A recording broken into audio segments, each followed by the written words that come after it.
سلام بچه‌ها، حالتون چطوره؟ خیلی خوش اومدید به کانال خودتون زاویه بسته. امروز توی اپیزود 5 قرار در مورد بازی افتتاحیه جام جهانی، بازی برزیل و مراکش و شروع مقتدرانه آلمان صحبت کنیم. با ما همراه باشید.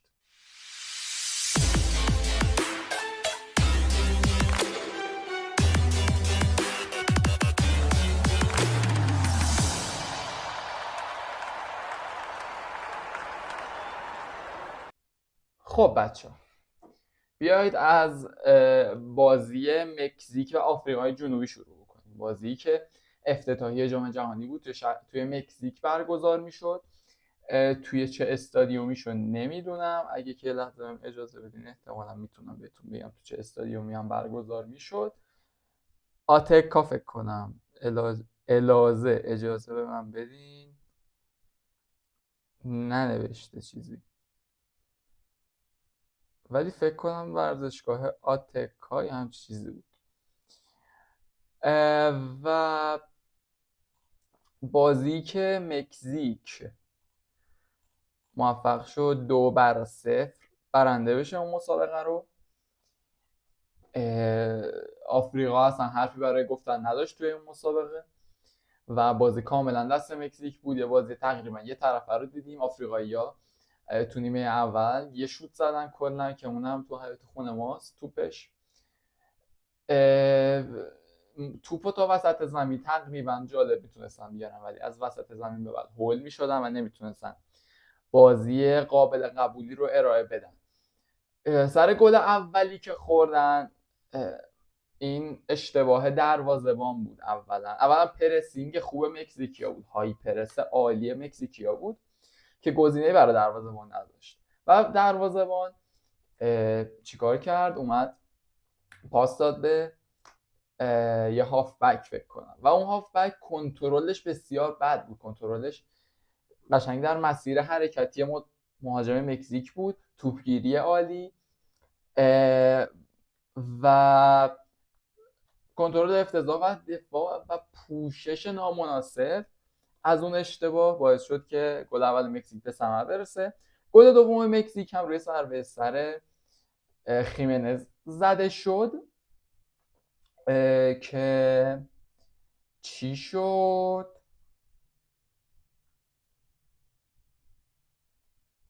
یارگیری اشتباه شماره 20 آفریقا بوده. من اینجا نوشتم آنالیزشو، برای اولین بار تو زندگی آنالیز نوشتم و میخوام از روش براتون بخونم.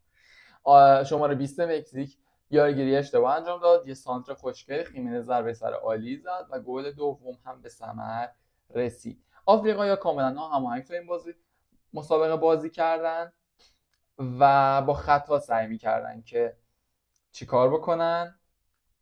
این بازی مکزیک رو تخریب بکنن و همین باعث شد که توی بازی اول جام جهانی 2026 ما 3 تا کارت قرمز ببینیم، در صورتی که توی جام جهانی قبلی ما کلا 4 تا کارت قرمز داشتیم و به نظر این جام جهانی خشن تری خواهد بود نسبت به 2022 قطر.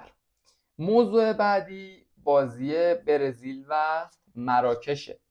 بازی برزیل و مراکشی که برزیل اصلا اون سطحی ازش که در انتظارمون بود از تیم آقای آنجلوتی، با این همه فوق ستاره‌ای که داره، وینیسیوس جونیور تو دروازه‌اش، خط دفاعش گابریل ماگالایش، مارکینیوش، خط هافبکش و خط حملهش که دیگه گل سرسبد ستاره هاشه، عملکرد آنچنان جالبی نداشت.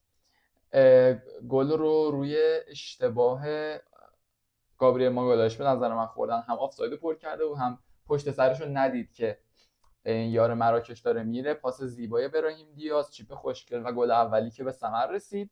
گل دوم هم تکنوازی وینیسیوس بود، یعنی خودش دریبل زد، خودش ضربه رو زد و نشون داد که اگه بهش فضا بدیم و خودش باشه و تبدیل به میمون نشده باشه، آدم باشه، میتونه که هر تیمی رو چیکار بکنه؟ مجازات بکنه. گلی که مراکش زد کلا با 3 ضرب از زمین خودی رسید به تور دروازه برزیل و یه انتقال دفاع به حمله خیلی خیلی قوی و خوب بود. این هم از آنالیز سریع بازی مراکش. بیاین یه سری به نتیجه های هفته قبل بزنیم. بذاریم من از توی در بیارم و بذارم رو زمین تا آخ خدای من کیه نمیخونه کیه بچه. بذاریم من جواب بدم. خب بچه ها الان از این به بعد یاد میگیرم که چیکار کنم.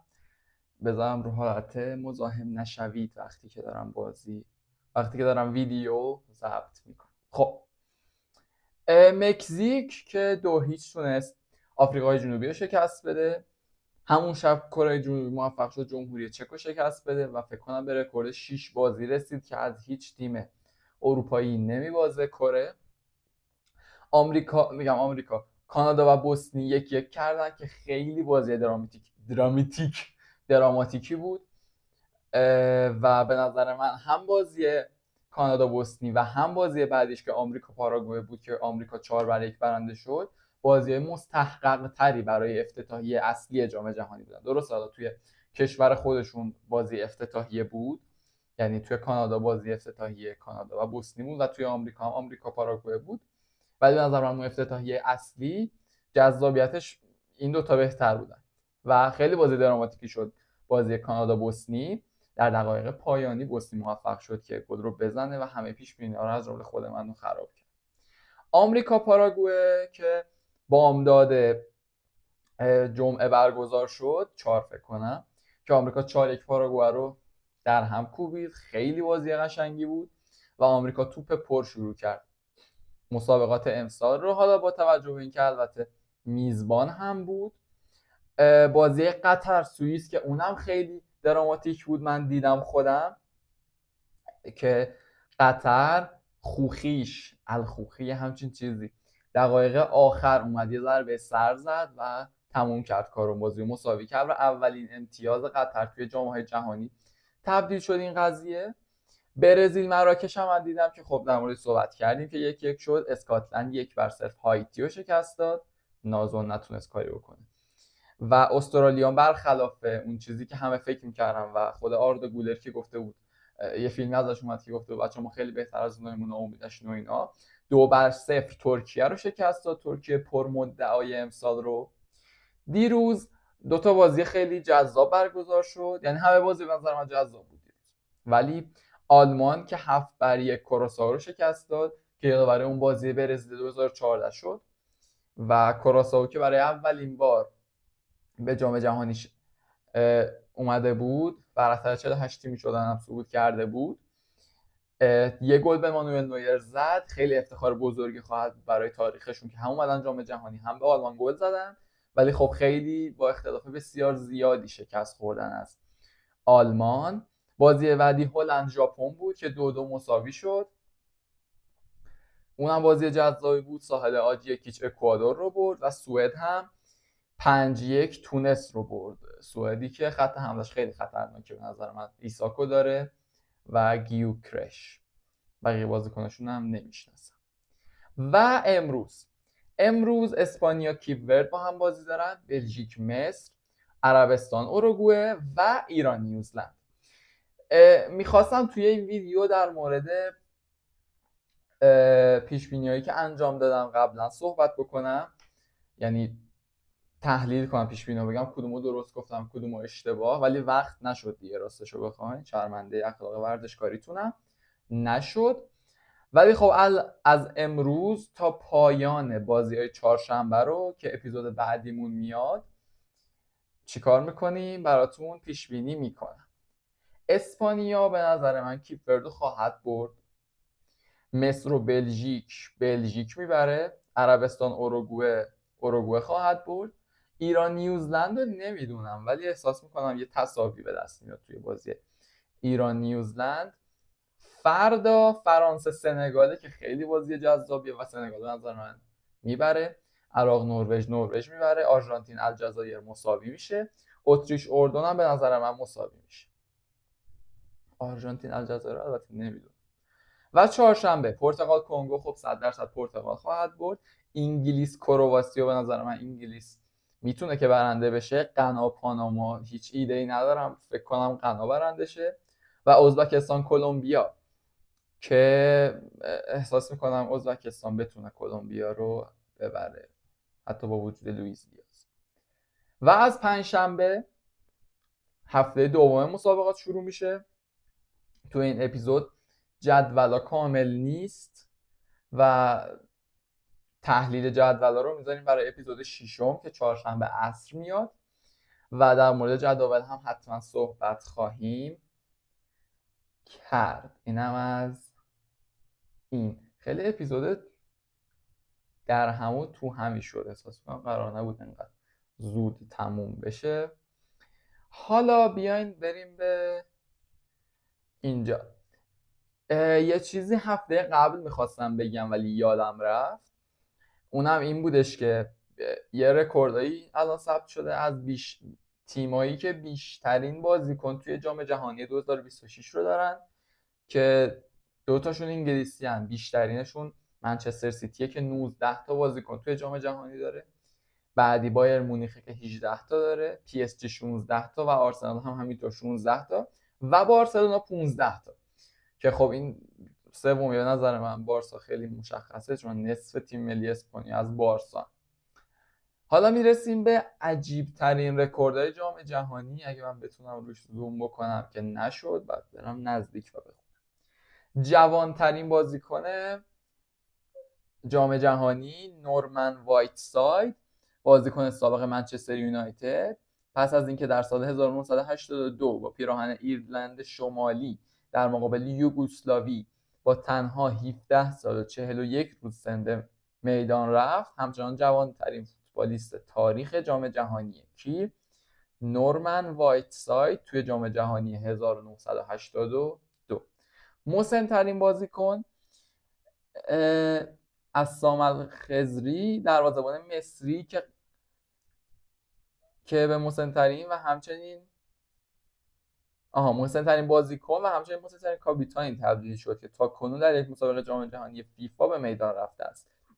دروازه‌بان افسانه‌ای در جام جهانی 2018 روسیه در دیدار مصر مقابل عربستان با سن 45 سال و 161 روز به میدان. بعدی بیشترین شکسته که مال یکی از میزبانای امسال تیم ملی مکزیک به دلیلی نه چندان خوشایند در کتاب‌های تاریخ جام جهانی ثبت شده. این تیم رکورد بیشترین شکست در تاریخ جام جهانی رو در اختیار داره که مجموعاً 28 باخت رو تجربه کرده. و سریع‌ترین گل در دیدار رده‌بندی میان ترکیه و کره جنوبی، هاکان شکور مهاجم ترکیه تنها به 11 ثانیه زمان نیاز داشت تا سریع‌ترین گل تاریخ جام جهانی را به ثمر برساند. در نهایت ترکیه این مسابقه رو با نتیجه 3-2 پیروز شد و شکور نیز در آن نمایش فراموش شدن این 2 پاس گل هم ثبت کرد. شکور ننوشته چه سالیه، این دومیه. و رکورد یه چیز دیگه، میرسیم به یه بحث دیگه. ارزون ترین تیم های، یعنی بی ارزش ترین تیم های جام جهانی 2026 که خیلی عجیب و ناراحت کننده است، که البته عادی هم هست که 4 تا از 5 تاشون از آسیا هستن. بی ارزش ترین تیم قطر با 19.9 میلیون یورو. بعدی اردن با 20.3 میلیون یورو. بعد عراق با 21.2 میلیون یورو. بعدی کروسائو که 7-1 از آلمان باخت با 25.7 میلیون یورو. و بعدی ایران با 32 میلیون یورو که در رده پنجم بی ارزش ترین تیم های جام جهانی قرار دارن. بچه ها بیایید ببینم اگه من تونستم یه سری به اینجا جام جهانی 26 که میخوام بریم، میخوام ببینم میتونم چیز کنم یا نه. یه خبری که همین الان اومده و 4 ساعت پیش این سایت گذاشته، نویر 7مین مسن‌ترین بازیکن تاریخ جام جهانی شد با بازیش مقابل کروسائو دیشب، که رکورد ماتئوس رو توی تیم ملی آلمان شکست که ماتئوس در یورو 2000 با 39 سال و 90 روز سن مقابل پرتغال به میدان رفته بود. نویر 8مین بازیکن بالای 40 سال در تاریخ جام جهانی هم محسوب می شود. دیگه براتون بگم ننوشته دیگه کیا تو این چیز اولن. جام جهانی 2026 امروز هم قلعه نوعی فکر کنم چیز داشته، کنفرانس مطبوعاتی داشته. هالند هم گفته فشار جام جهانی دوست دارم، رویاییه که سالها منتظرش بودم. فکر کنم هالند اولین جام جهانیشو داره پشت سر میگذاره.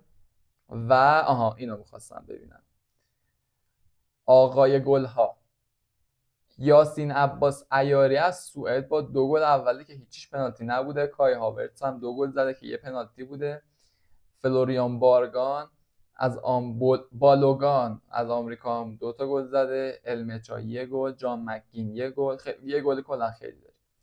پاس گل الکساندر ایساکه که 2 تا پاس گل داده به همراه کیمیچ، به همراه اووندا، گراخنبرگ، اینا همه 2 تا پاس گل دادن. بعد براون آلمان 1 پاس گل داده و مجموعه گل و پاس گل اووندا و ایساک 3 تا گل و پاس گل زدن و دادن. براون، گراخنبرگ و کیمیش هم بعدی هستن. اجازه بدید تا اینجا هستیم جدول گروه A تا F مسابقات رو با هم بررسی بکنیم، با اینکه نمیخواستم بکنم ولی میکنیم و چهارشنبه از F تا بکنم H رو بررسی خواهیم کرد. H البته فکرم بیشتر باشه. گروه A مکزیک با 3 امتیاز و تفاضل 2 اوله، کره با 3 امتیاز و تفاضل 1 دومه، جمهوری چک با 0 امتیاز و تفاضل -1 سومه و آفریقای جنوبی با تفاضل -2 و 0 امتیاز 4. گروه B سوئیس، بوسنی، کانادا و قطر همه با 1 امتیاز و تفاضل 0 اول تا 4. من نمیدونم بر چه اساسی این رده‌بندی انجام شده. و گروه C اسکاتلند اوله با 3 امتیاز و تفاضل 1، مراکش دومه با 1 امتیاز و تفاضل 0، بعدش برزیل با 1 امتیاز و تفاضل 0 و هایتی هم 4 با 0 امتیاز و تفاضل -1. گروه بعدی آمریکا، یعنی گروه D، آمریکا اوله با 3 امتیاز و تفاضل 3، بعدش استرالیا با 3 امتیاز و تفاضل 2، بعد ترکیه با 0 امتیاز و تفاضل -2 و پاراگوئه با 0 امتیاز و تفاضل -3 حضور داره. گروه E آلمان اوله با 3 امتیاز و تفاضل مثبت 6، بعدش ساحل عاجه با 3 امتیاز و تفاضل مثبت 1، اکوادور سوم با 0 امتیاز و تفاضل -1 و کروسائو با -6 و 0 امتیاز 4. گروه F ژاپن سوئد اوله با 3 امتیاز و تفاضل مثبت 4 آره 5-1 بود. ژاپن دومه با 1 امتیاز و تفاضل 0، هلند هم 1 امتیاز و تفاضل 0 و تونس هم با 0 امتیاز و تفاضل -4. دیگه بقیه بازی هم که انجام نشد. اون مجموعی ها که گفتم گل پاس گلشون 2، گراخنبرگ، شوامنی، هونگ ای بئوم، یاسین عباس عیاری، کای هاورت، فلوریان بولگان هم حضور دارن. اینم از این. دیگه براتون بگم که همین دیگه. خیلی ممنون که توی این اپیزودم با من همراه بودید. فکر کنم یکی از این حوصله سربرترین اپیزودها و کوتاه‌ترین اپیزودهایی بود که با هم گذروندیم، ولی مرسی که تا اینجا با من همراه بودید. لایک و ساب یادتون نره. چهارشنبه میبینمتون. مراقب خودتون باشید.